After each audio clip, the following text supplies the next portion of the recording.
data mudukurikirane Ange Michel Muhemana ko baravugana ngo kuba akazi mwese mugani kuri kubohora igana cyane kabafasha gukora muntu no kumenya umwami wacu Yesu Kristo. Nongeye kuba akazi mwese mugana shuno munsi inyigisho shasha tugiye gutangura inyigisho twise mbega umukristo ararwara arapfa canke arakena. Ni icigwa kiri mu vyigwa bitatu yerekeye ko umukristo ashobora kurwara canke adashobora kurwara.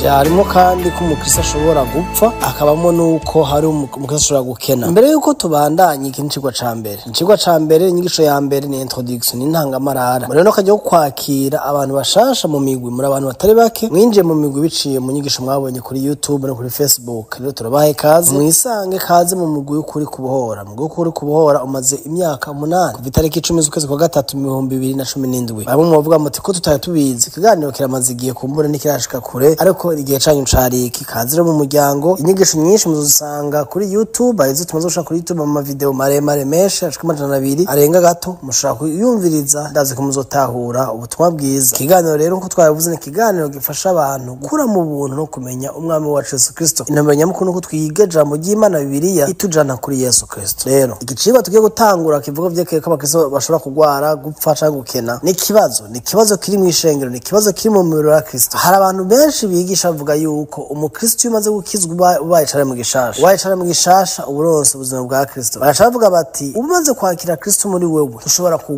ntushobora kugwara kubera Kristo ari muri wewe. Ica kabiri bagashaka kugira bati igihugu hari niko rutizera, ariko ikibazo cyo twibaza mbega by'ukuri Bibiliya iravuga yuko umukristo iyo umuntu avuze ubwa kabiri adashobora kugwara. Ico ni kazo ca mbere. Ca kabiri mbega iyo ugwaye haba habaye iki? Ubagize ukwizera guke, ubakoze icaha, Imana bayaguhanye byagukubise inkoni. Ivyo dushobora no kubishira kuvyerekeye gukena. Umukristo mbega amaze kuvuga ubwa kabiri ko abantu bigisha yuko uteza gushutunga, uteza kubiba, uteza gutanga amafaranga kugira Imana guhezagire n'ibindi nk'ivyo byinshi. Hama umuntu agaca yibaza ati none ko je ngwara kandi nigisha kuko nk'ijwe ntashobora kugwara. Ica kabiri ugaca uti none ko jewe bishika nkabura nigwa, nkabura ya rasyo, nkabura ayo kuri hinzu, nkabura ayo gufasha abana kugura impuzu n'ibirato n'ibindi bitandukanye mu buzima umuntu ashobora gukenera mugabo ntabironke cyangwa bironke igihe ashatse. Umuntu agaca yibaza none ni icaha nakoze, ni Imana yampevye, ni Imana yantaye canke mfise ukwizera guke canke ndatahura ijambo. Hari abantu bashaka ngo nuko udatahura ijambo ngo vuga ijambo ngo ryature. Abo bavuga yuko badapfa bakoresha n'imirongo myinshi iri muri Bibiliya, ntibagwara ntibapfa. Mbega umukristo arashobora gupfa? Kuko nimba ushobora kugwara canke ntugware canke ushobora kudakena canke ugakena, ivyo biri muri Bibiliya tuzobiraba. Ica gatatu mbega umukristo ashobora gupfa agapfa mu mubiri muri kano kanya? Kuko barigisha ivyo, harabonzi benshi bavyigishije bakabwira abantu ko badapfa bakagira n'imisi mikuru ngo bashitse muri immortalite, hazi imisi agaca bapfa. Witwa Cobus muri Afrika y'Epfo, Prophet Cobus yarapfuye baranga no kumuhamba ngo azozuka ngo yasinziye ngo ntiyapfuye. Ishengero n'ubu sinzi ko rikibandanya yarakize ibibazo byinshi vraiment kubera doctrine ipfuye. Rero ikicigwa kizodufasha kwibaza ivyo bibazo. Mbega iyo umuntu bishitse agakena aba afise ikihe kibazo? Mbega iyo umuntu bishitse akagwara kandi akanapfa haba habaye ikihe kibazo? Mbega nuko aba afise ukwizera guke? Izi nyigisho ziragwiriye ku bantu kuri aba televiziyo za YouTube n'ahandi, ziragwiriye ku bantu muri mu Burundi, kavuga nk'umurundi naho ndi muri Amerika. Izo nyigisho ziragwiriye i Burundi, ariko tuzoshaka kudusuzuma ivyanditswe ico bivuga. Kimwe tuzokijako tuvuga ko vyerekeye umukristo mbega yoba ashobora kugwara. Ico tuzohera ko warashaka haba tugende mbega umukristo ashobora gukena, hama duhereze gucerekeye ko umukristo ashobora gupfa cyangwa adashobora gupfa dukoresha ivyanditswe. Rero umwami Yesu abagire neza, abafashe, abakomeze, abahishurire, azabatahuze ivyo tuzokwigisha mu bisuzumisha ivyanditswe. Numva kwemera ibintu nuko ndabivuze ama nuko ndabivuga. Musuzume ivyo twigishije, ariko kandi musuzume n'ivyo mwigishwa mukoresheje ijambo ry'Imana. Hanyuma ugasanga harimo ibinyoma wizera canke wigisha, nimbura umwigisha ugende wihane kuyara ntibisigira ngo Mana mbabarira, ukuvuga ati Mana ndahindukiye kuri kwawe, ibyo vyane ndabindukije kuri Kristo, ndashaka kwigisha ubutumwa bwiza nkuko buri hongeyeko kandi nakuye. Rero umwami Yesu abagire neza, ameze abigisha, abayishurire. Twiteza ko kino cikizo bicibwa ciza kidukomeza kandi kiduhishura ubuntu bw'Imana no kudukuza muri Kristo. Nuko reka dusenge turangiza. Data ndagushimiye,